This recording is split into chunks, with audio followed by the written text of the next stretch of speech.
Selamat pagi, Bapak dosen dan kakak-kakak dosen sekalian. Perkenalkan kami dari kelompok D3. Sekarang kami akan mempresentasikan proyek rekayasa desain kami, handphone standholder. Di sini merupakan daftar isi presentasi kami yang terdiri dari definisi masalah, identifikasi desain, desain konseptual, desain detail, evaluasi performansi hasil kompetisi desain, dan juga pengalaman pembelajaran. Berikut merupakan anggota kelompok kami. Yang pertama adalah definisi masalah. Produk yang kami buat ini, masalahnya itu adalah kesulitan pengguna dalam menggunakan handphone di saat melakukan aktivitas lain. Aktivitas yang dilakukan oleh pengguna sendiri itu dapat dilihat pada gambar di sebelah sini. Selanjutnya masuk ke bagian identifikasi desain. Jadi setelah merujuk dari transparent box, objective tree, dan function diagram, kelompok kami akhirnya menyimpulkan bahwa identifikasi desain produk yang dibuat oleh kelompok kami itu meliputi 4 dimensi utama. Yang pertama, ukuran produk yang mini atau kecil. Yang kedua, berat produk yang ringan. Dan yang ketiga, dimensi lipat yang tentu saja memudahkan untuk melipat. Dan yang terakhir adalah efisiensi atau mempermudah penyimpanan. Masuk ke bagian desain konseptual, yang poin pertama ada konsep alternatif. Jadi, dalam merancang produk, kelompok kami memutuskan untuk mengambil 4 alternatif, yaitu alternatif 27, alternatif 30, alternatif 31, dan alternatif 37. Untuk alternatif 27 sendiri ada karet silikon, sekrup kayu kapur, dan wax kayu. Alternatif 30 ada karet EPDM, engsel, kayu cempaka putih, dan wax kayu. Alternatif 31 ada karet EPDM, baut dan mur, kayu cempaka putih, dan varnish. Dan untuk alternatif 37, ini alternatif yang nantinya kami pilih untuk direalisasikan ke dalam produk, itu ada karet EPDM, baut dan mur, kayu mahoni, dan varnish. Untuk poin yang kedua dan yang ketiga, itu ada evaluasi alternatif dan seleksi konsep.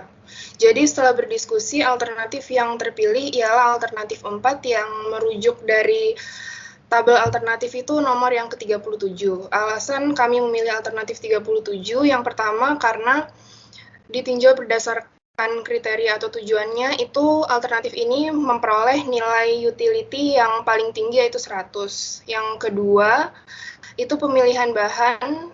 Yang pertama, bahan utama kayu mahoni itu kuat, tahan lama, dan mudah diolah. Karet EPDM yang berfungsi sebagai anti-slip itu panas dan cairan juga.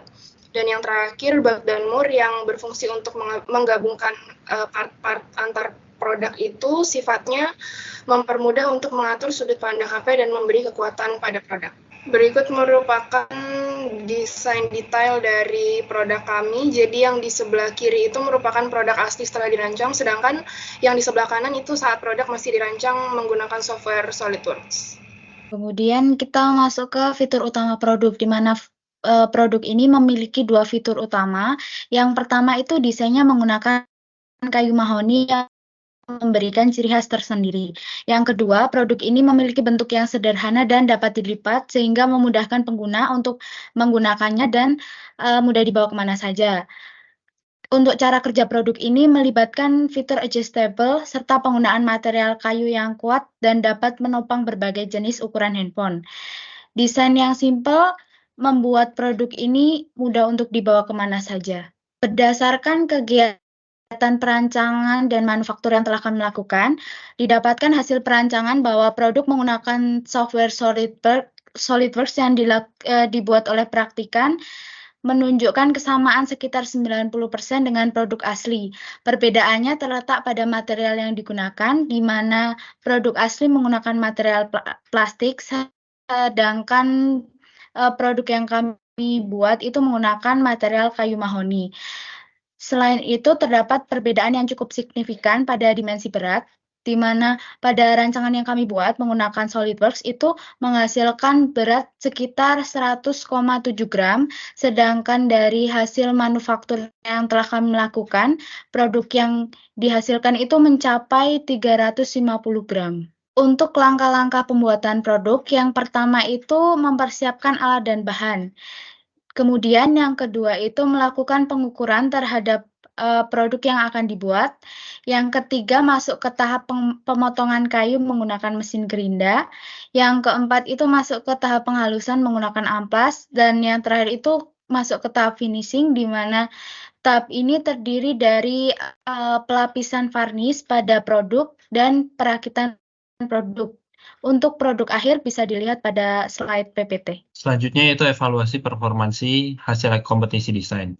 Kami melakukan 2 uji. Yang pertama yaitu adalah uji kekuatan statis. Dalam pengujian kekuatan statis ini, praktikan melakukan percobaan dengan meletakkan handphone dengan berat berkisar 140 gram sampai 190 gram di atas handphone stand holder selama kurang lebih 15 menit, bahkan bisa lebih juga. Selanjutnya kami melakukan uji tujuan produk. Dalam pengujian produk, praktikan melakukan uji mekanisme secara lipat dengan melepas pasang berdasarkan atas dari tujuan produk, dengan mendapatkan hasil bahwa produk mudah untuk dibawa kemana saja karena mudah dilepas pasang.